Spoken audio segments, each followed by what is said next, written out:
Monteiths Noir. Monteiths Black. So naturally brewed around New Zealand. That's our only Kiwi beer today, isn't it? Yes. So back when we started out, we did loads and loads of Kiwi beers because they were really the place that we could get craft beer from, I guess. You know, we used to do lots of Moa.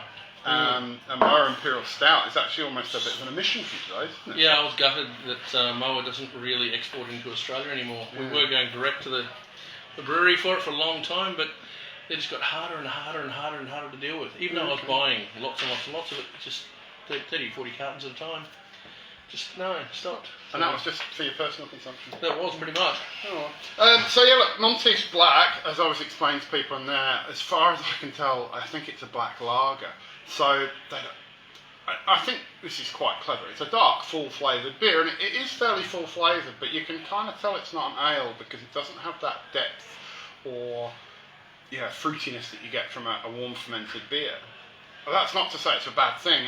It's also got this really cleanness about it, which you don't associate with dark beers because aside from the German Schwarz beers, you don't tend to get black lagers. So it presents like a cleaner, easier drinking alternative to a stout. Yeah, pretty much.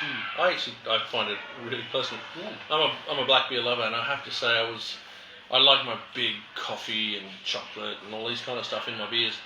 But for a session in the afternoon, that would be perfect for someone like me. It's a 5.5, 5.2. I thought it was 5.5, but it's a 5.2%. So yeah, big session. But it's I mean, it holds its own, and it surprised me when it won in 2018 as our dark beer, as our July dark beer special beer.